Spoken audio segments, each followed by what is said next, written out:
Hey gang, it's JC, and this is the Daily Dose for Monday, November 12th, 2012, a combined venture with Mind Active in beautiful downtown Clayton. We got great television archives up top. We have JC's Eye Candy below, and the results of our rock and roll poll question from Friday. The analysis of Tuesday's election strongly indicates the outcome was almost exclusively about demographics, with blacks and Latinos and Asian Americans and women all voting heavily Democratic and older white men voting heavily Republican. That's pretty much the story of the entire election. What about that bothers you? That was our question. Number one answer, 35%. The white vote seems to be counting for less and less. Number two answer, 24%. The Republicans need to change their approach, and they might not. Number three answer, at 20%. The Republicans need to change their approach, and they might actually do it. Next answer, 15%. This country looks more split in two than ever. And finally, 4% of you said nothing bothers you about the outcome of the election. I'm going to be kicking this around and analyzing it and dissecting it for months and years to come. All right, we have Thanksgiving on the doorstep. It's just unbelievable. It's an early Thanksgiving this year, so I thought we'd get to this right away. Do you plan to travel more than 50 miles over the Thanksgiving holiday? Pretty simple answer. A, yes. B, no. Or C, it depends on how much my family pisses me off. Please answer down in the corner. We'll have results for you on Thursday, and we update the Daily Dose on Mondays and Thursdays here at jcontheline.com. And of course, I'm always on Facebook at The Showgram with J.C. Corcoran. People are mad about the Rams. I'm wearing my Rams jersey. I just pulled it on this morning. People are mad about the Rams, and I'm not mad at all. I mean, you got a first-year coach, a bunch of rookies, and a bunch of new systems, and you go into a hornet's nest in San Francisco and you almost win, you know, and yeah, all right, so there's penalties and not enough men on the field and too many men on the field and guys not knowing what they're supposed to be doing and not getting the plays off in time, running out the play clock. And I guess my question is, what did you expect? Did you think Jeff Fisher was just going to come in, we're going to go to the Super Bowl? It doesn't work that way. I don't know, people go, well, that's what happened to Dick Vermeil. Yeah, Dick Vermeil was here for a couple of years, and he sucked too, until all of a sudden a couple of guys by the name of, I don't know, Marshall Faulk showed up, and Isaac Bruce, and a guy like Kurt Warner, who just was unconscious out on the field, for God's sakes, technically and non-technically. But anyhow, you know, people are getting all upset about this. It's like this team is still at least a couple of years away. It ain't that easy. All right, let's do the David Petraeus thing here. And again, it's already been beaten to death, but just the basics of this thing, it's just amazing the way the internet lit up. And on Friday, I was really embarrassed for some people who I consider friends, who started jumping to all sorts of conclusions because, oh, he was supposed to testify in front of Congress on Capitol Hill about the Benghazi thing, and it's a conspiracy and the whole thing. Petraeus married for 38 years, and this Paula Broadwell, who, you know, especially for Petraeus, who not exactly, you know, doesn't exactly look like Brad Pitt, all right? And this Paula Broadwell shows up, was smoking hot, and likes to wear these outfits with no shoulders and stuff, and partying with Jon Stewart and raising money and all this sort of stuff. And she shows up, by the way, she's also married with a couple of kids. Very few specifics have come out, but we do know that David Petraeus wrote one email about having sex under his desk. You know, God. So the way this whole thing came down is bizarre, because the affair, well, it was basically revealed because this Paula Broadwell got jealous of another woman who David Petraeus may or may not have also been boinking. I mean, this guy's getting tons of action over there at the CIA. The other woman's name, by the way, is Jill Kelly, not the porn star. She's 37. She's in Tampa, Florida, and she's smoking hot too. So it's not clear whether or not they were just friends or whether Petraeus was boinking her too. But we do know that Paula Broadwell considered her a threat, starts sending her these, you know, awful emails. The woman freaks out, calls the FBI, and the whole thing starts to unravel. And again, for people who are jumping all over this thing, insisting that it's some sort of, you know, big conspiracy, this story is as old as the hills. The general has a smoking hot woman who's following him around, shadowing him, writing this book, and things begin to happen, and the next thing you know, all those decades of that ultra buttoned down military discipline just fall like a house of cards in an absolute instant.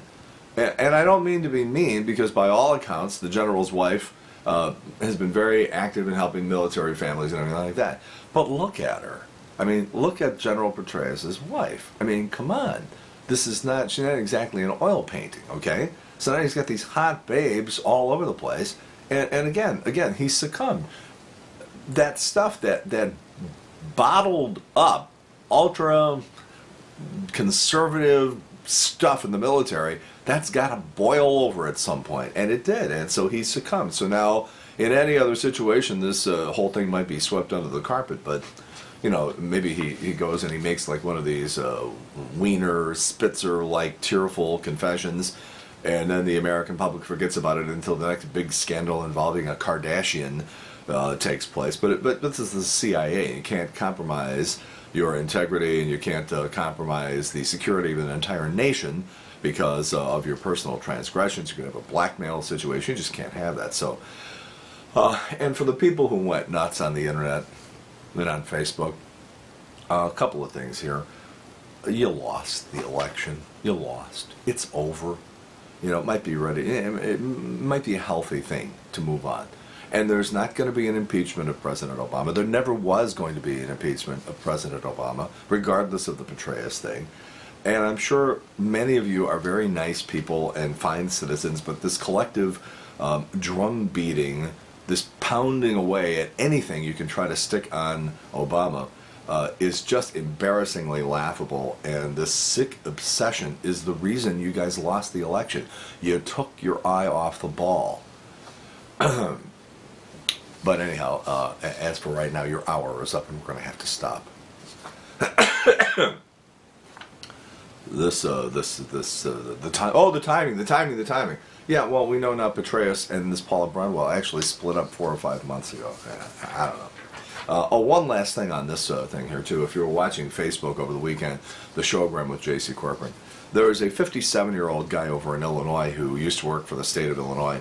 And he's on Facebook. And he's one of these cowards who has no photograph, no identifying information, but likes to post all sorts of extremely offensive, accusatory stuff.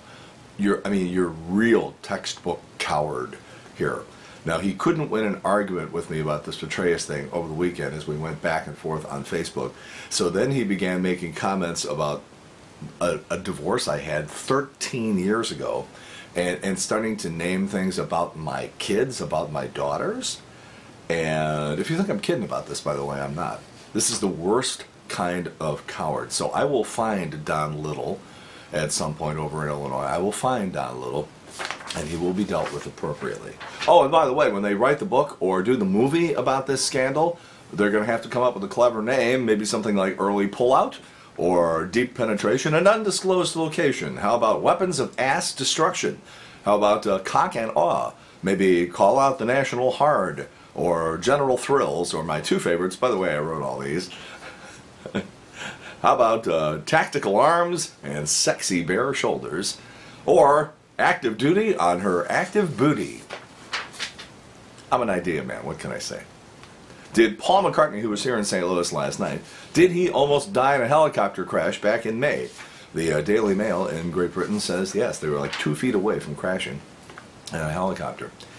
This is one of the weirdest stories. Michael Jackson was trying to get out of New York after 9/11. The story just surfaced.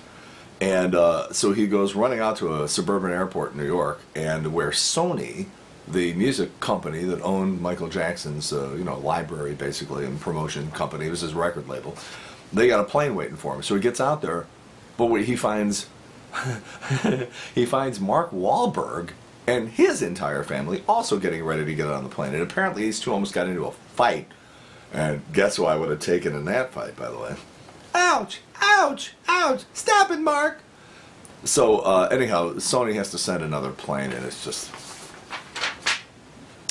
And finally, back on November 2nd, a mailman in Denver was delivering the mail, and it's just a couple of days after Halloween, and some guy still has his Halloween decorations up, and he's got a corpse, laying there on the front lawn. And so the mailman delivers the mail, walks away, and the whole thing. There's only one problem. It wasn't a fake corpse. A guy had actually died on his front lawn. And the mailman, he just thought it was a corpse. And so the Postal Service has apologized and saying the mailman never would have made the mistake at any other time of the year. Well, that's comforting, and thank you. All right, JC's Eye Candy today. There are a couple of Harvard students, a little too much time on their hands, decided to send the first hamburger into outer space. This thing made it to 90,000 feet. That's 3 times higher than where we fly at like 35,000 feet before the balloon popped, and it came down about 130 miles away from where they launched it. This is pretty... You know, these things where people are taking iPhones and a GPS unit and sending up a weather balloon and getting this, there's a whole bunch of that stuff on YouTube. This one's pretty cool, though. The first hamburger in outer space, so check it out. All right. JC's Rock and Roll Poll. Again, are you going to travel more than 50 miles over Thanksgiving? Please let me know down on the Rock and Roll Poll. We'll have results for you on Thursday when we reconvene. In the meantime, that's it. JC's Daily Dose for Monday, November 12th, 2012, a combined venture with Mind Active in beautiful downtown Clayton. And we're going to give you some information when we come back on Thursday and where you're going to be able to hear me on the air very soon. Sorry, not in St. Louis, but we got some gigs coming up. I'll tell you about that. And we're always on Facebook at the Showgram with JC Corcoran. Sorry, Don, you've been banned. Aw, poor pussy baby. In the meantime, we've beaten this one to death. Have a good one. See you later. Bye.